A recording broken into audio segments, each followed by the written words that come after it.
ধানমন্ডিতে নিজ বাসভবনে সাম্প্রতিক পরিস্থিতি নিয়ে গণমাধ্যমে কথা বলছেন স্বরাষ্ট্রমন্ত্রী আসাদুজ্জামান খান কামাল। আমরা টেলিফোনে যুক্ত হচ্ছি সেখানে। আমরা সবকিছুই পর্যালোচনা করছি, সবকিছুই দেখছি। এদের পিছনে কারা কারা ইন্ধন দিচ্ছে, তারা কারা এদেরকে ব্যবহার করছে, সেগুলো আমরা। আমি পাশাপাশি এই জিনিসটা বলতে চাই, যারা আন্দোলন করছেন তারা কিন্তু শিক্ষিত ছেলে, তারা এই দেশেরই ছাত্র, এই দেশকে তারাও ভালোবাসে নিশ্চয়ই।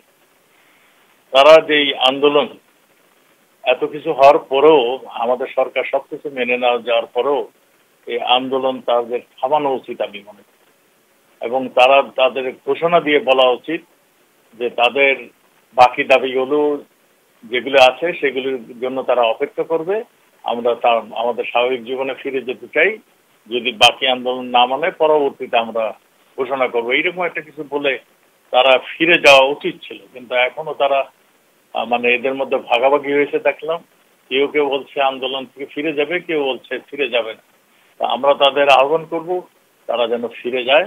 এবং এই যে ঘটনাগুলো ঘটলো, এত প্রাণহানি হলো, এত সরকারি সম্পদ বিনষ্ট হলো, এত মানুষের যানবাহন গাড়ি ঘোড়া পুড়িয়ে দেওয়া হলো, মানুষের বাড়িতে আমি দেখছি নরসিংদীর আওয়ামী লীগের বাড়িতে, অফিসে, দোকানে আগুন ধরিয়ে দিয়েছে।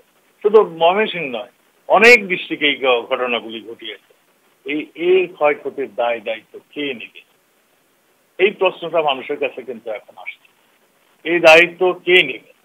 সরকার সবকিছু মেনে যাওয়ার পরেও এই যে আন্দোলন হচ্ছে, এই যে মানুষজন হতাহত হচ্ছে, এই যে সম্পদ ক্ষতি হচ্ছে, এ দায় কিন্তু আন্দোলনকারীরা এড়িয়ে যেতে পারবে না। সেই জন্যই তাদেরকে আমরা অনুরোধ করব তারা যেন তাদের এই সমস্ত দাবি, তারা এখনো আন্দোলন করার জন্য এখনো যারা চিন্তা ভাবনা করছে, তারা যেন তাদের দাবি আন্দোলন রুদ্ধ করে তারা যেন ফিরে যায়।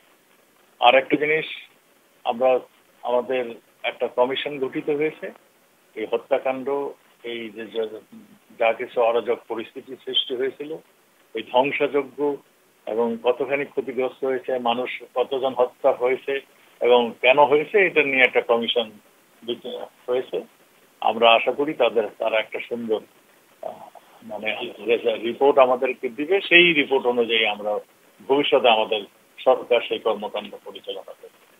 আজকে এই পর্যন্তই। আমরা ধীরে ধীরে এই সন্ধ্যায় কিংবা কারফিউ যেটাই বলি, আমরা ধীরে ধীরে এটাকে আরো সহনীয় পর্যায়ে নিয়ে আসবো, আরো শিথিল করব। আর এখন পর্যন্ত আমার মনে হয় যেভাবে চলছে সেভাবেই চলবে। আপনাদেরকে অনেক ভালো।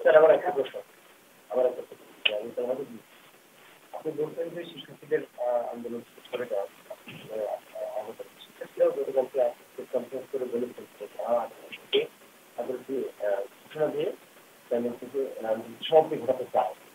সেটা তার কাছে অভিযোগ করে, যার মধ্যে নিরাপত্তাহীনতা যারা আন্দোলন একজনকে তারা নিখোঁজ বলেছিলেন, যাদের একজন আরো দুজন এখন পর্যন্ত তারা নিখোঁজ আছেন। তাদের সন্ধান পেয়েছেন একটা, আর একটা তারা যে একটা আতঙ্কে আছেন। আইন শৃঙ্খলা বাহিনী থেকে তাদেরকে তুলে নেওয়া হচ্ছে, এরকম অভিযোগে তারা করেছে। এইটার ব্যাপারে আপনি কি নিশ্চয়তা দেবেন তাদের এই গ্রেপ্তার আতঙ্কের ব্যাপারে, এবং এই যে অভিযোগটি সেটির ব্যাপারে? প্রথম কথা হলো, আইন শৃঙ্খলা বাহিনী কাউকে অ্যারেস্ট করে, এই ছাত্র নেতাদের কাউকে অ্যারেস্ট করেনি, বরং তারাই বিভিন্ন জায়গায় লুকিয়ে রয়েছে। এবং তারা যে নানান ডাইমেনশনাল আতঙ্ক রয়েছে, এটা তারা নিজেরাই বলছে। কিন্তু আইন শৃঙ্খলা বাহিনী, সরকার তাদেরকে সবসময় বলে আসছে, তাদের সবসময় অনুরোধ করছে, তোমরা তোমাদের দাবি দাওয়া মেনে নেওয়া হয়েছে, তোমরা এখন উইথড্র করো।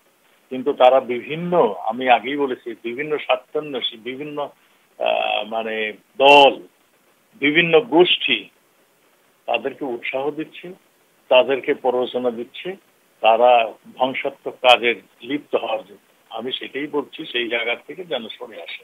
আর আমরা সরকার কাছে যদি তারা চায়, নিরাপত্তা চায়, আমাদের সরকার, আমরা এখানেই ডিসিশন নিয়েছি আজকে, যে কেউ যদি মনে করে তার নিরাপত্তা দরকার, আমাদের বললেই তাকে আমরা নিরাপত্তা দেব।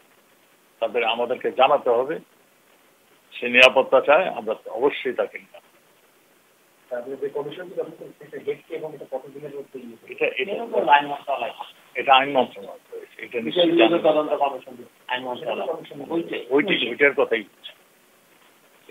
থ্যাংক ইউ ভাইয়া।